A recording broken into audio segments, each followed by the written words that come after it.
மாஜிஸ்ட்ரேட்டர் சொல்லி மேஜிஸ்ட்ரேட் என்ன காணிச்சாங்க. நான் பார்த்தேன், என் தம்பியே தலையில அடிச்சிருக்காங்க, இங்கெல்லாம் கருத்து போச்சு, கழுத்துல அடிச்சிருக்காங்க, வலது கை ஊனமற்ற கையில இங்க இங்க இங்கெல்லாம் அடிச்சு உழைச்சிருக்காங்க, முட்டதான் ரத்தம், இங்கெல்லாம் அடிப்பையோ ரெண்டு மட்டும் உழைச்சிருக்காங்க. அவனுடைய பிறப்பொறுப்பெல்லாம் ரத்த கட்டில இருக்குது. அவங்க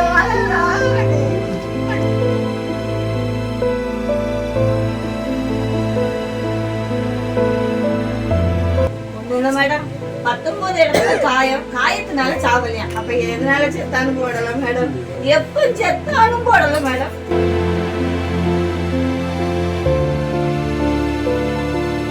மாஜிஸ்ட்ரேட்டர் சொல்லி மேஜிஸ்ட்ரேட் என்ன காணிச்சாங்க. நான் பார்த்தேன், என் தம்பியே தலையில அடிச்சிருக்காங்க, இங்கெல்லாம் கருத்து போச்சு, கழுத்துல அடிச்சிருக்காங்க, வலது கை ஊனமற்ற கையில இங்க இங்க இங்கெல்லாம் அடிச்சு உழைச்சிருக்காங்க, முட்டதான் ரத்தம், இங்கெல்லாம் அடிக்கையோ ரெண்டு மட்டும் உழைச்சிருக்காங்க.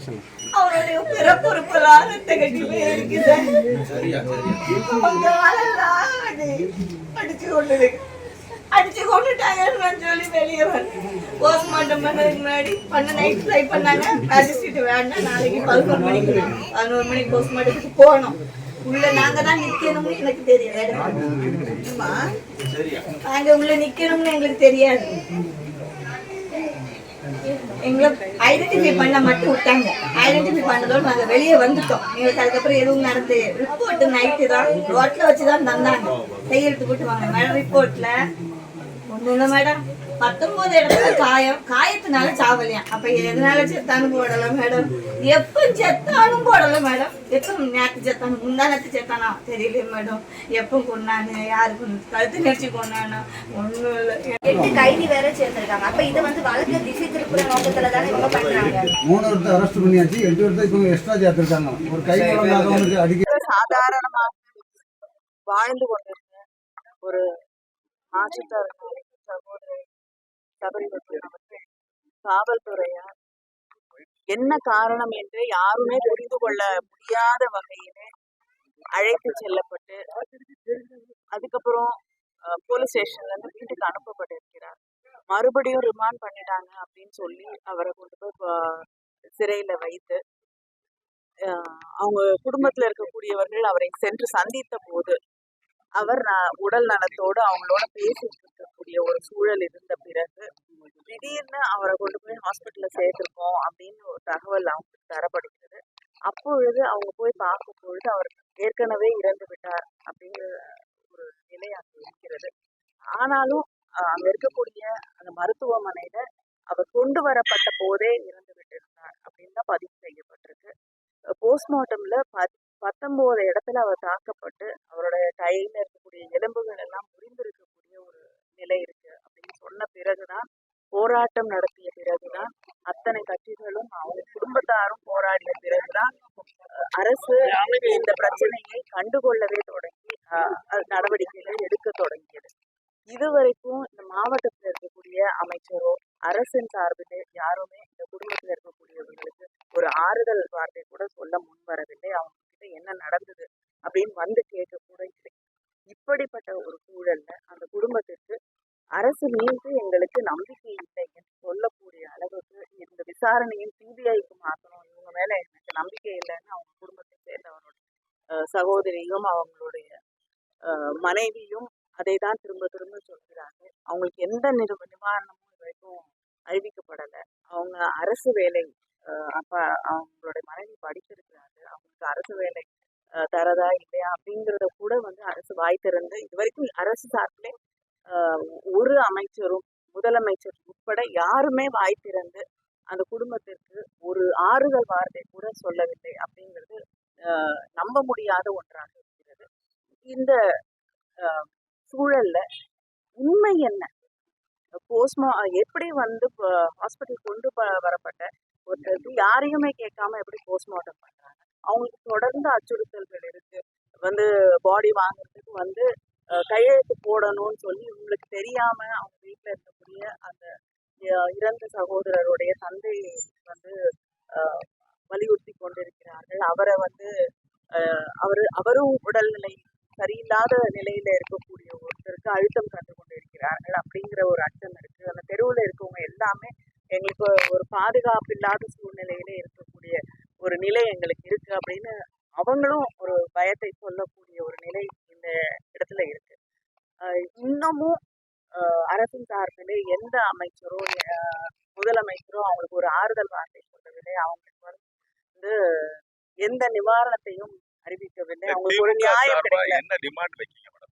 தமிழக அந்த அரசு குடும்பம் வந்து முதல்ல வந்து பொறுப்பேற்க வேண்டும். அரசு வந்து ஒரு தவறு நடக்கிறது, அது வந்து ஒரு அரசாங்கத்தை தாண்டி சில நேரங்களிலே வந்து தவறு நடந்தாலும் அதற்கு ஒரு அரசு பொறுப்பேற்க வேண்டும்.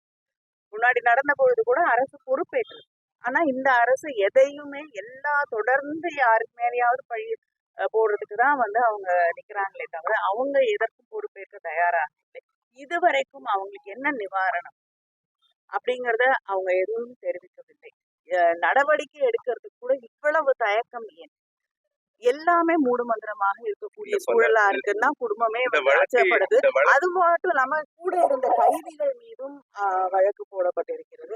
உண்மையிலேயே என்ன நடந்தது அப்படின்னு குடும்பத்துல இருக்கக்கூடியவர்கள் அவங்க தவறு செய்தார்கள் என்ற நம்பிக்கை எங்களுக்கு இல்லை. கைதிகள் மீது வழக்கு போட்டு திசை திருப்பதற்கு அந்த குடும்பத்துல இருக்கக்கூடியவர்கள் அதை உறுதியாக நம்புகிறார்கள். இந்த வழக்கை திசை திருப்புறதுக்காக சில பேரை காப்பாற்றுறதுக்காக தான் வந்து அந்த கைதிகள் மீது வழக்கு போடப்பட்டிருக்கிறது என்று உறுதியாக அவர்கள் நம்புகிறார்கள். இப்படி இத்தனை சிக்கல்கள், இத்தனை வந்து மறைக்கக்கூடிய சூழ்ச்சிகள் நிறைந்த ஒரு சூழல் தான் நம்ம இங்க பார்க்க முடியும்.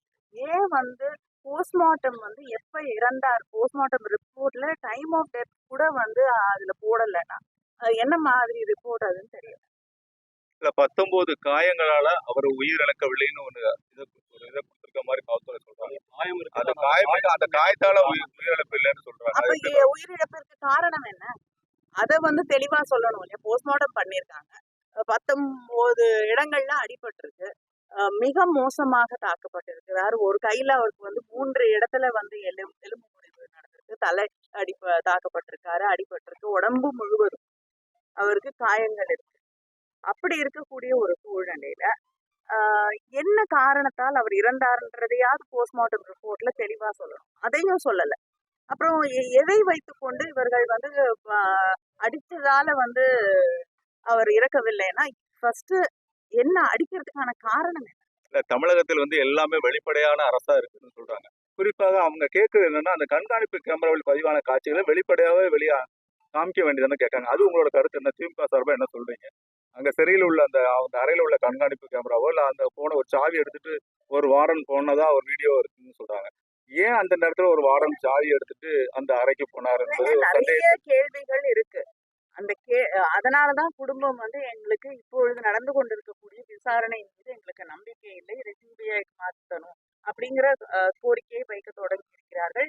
ஏன்னா எதுவுமே தெளிவில்லாமல் உண்மைக்கு புறமான ஒன்றாகவா தான் வந்து அரசு தரப்புல சொல்லக்கூடிய, காவல்துறை சொல்லக்கூடிய அத்தனை விஷயங்களும் நீங்க குறிப்பிட்டது போல அவங்களுக்கும் அதே கேள்விகள் இருக்கு.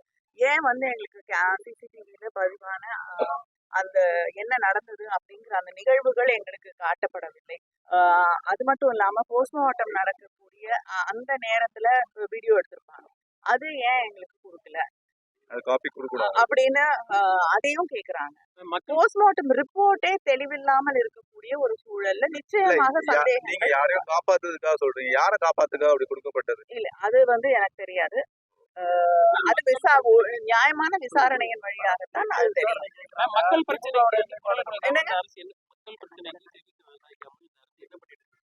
அது நீங்க அவங்களதான் கேட்கணும். ஏன்னா இங்க அமைச்சர்கள் இருக்காங்க, இந்த மாவட்டத்திலயும் அமைச்சர்கள் இருக்காங்க, அவங்க என்ன பண்ணிட்டு இருக்காங்க? தமிழக காவல்துறை மீது உங்களுக்கு நம்பிக்கை இல்லைன்னு சொல்றீங்களா? சிபிஐ விசாரணை தமிழக காவல்துறை மீது நம்பிக்கை இல்லை. குடும்பத்திற்கு அவர்களுக்கு ஒரு விசாரணை மீது நம்பிக்கை இருக்கக்கூடிய விசாரணையாக அந்த விசாரணை இருக்க வேண்டும். அதன் வழியாக வரக்கூடிய முடிவுகள் அந்த குடும்பத்திற்கு நம்பிக்கையை பெற்றதாக, மக்களுடைய நம்பிக்கையை பெற்றதாக இருக்க வேண்டும். என்னுடைய நிலைப்பாடு, என்னுடைய இயக்கத்தின் நிலைப்பாடு அப்படிங்கறத தாண்டி அவர்களுக்கு நியாயம் கிடைக்கக்கூடிய ஒன்றாக அது இருக்க வேண்டும் அப்படிங்கறத எங்களுடைய. அவங்களுக்கு நியாயம் கிடைக்க வேண்டும். குறைந்தபட்சம் ஒரு அரசு ஒரு தவறு நடந்திருக்கிறது, அதற்கு அவர்கள் பொறுப்பேற்க வேண்டும். அதுக்கு கூட வந்து ஒரு ஆறுதல் வார்த்தை சொல்வதற்கு கூட முன்வராத ஒரு அரசு எப்படிப்பட்ட அரசாக இருக்கும் அப்படின்னு நீங்க புரிஞ்சுக்கணும்.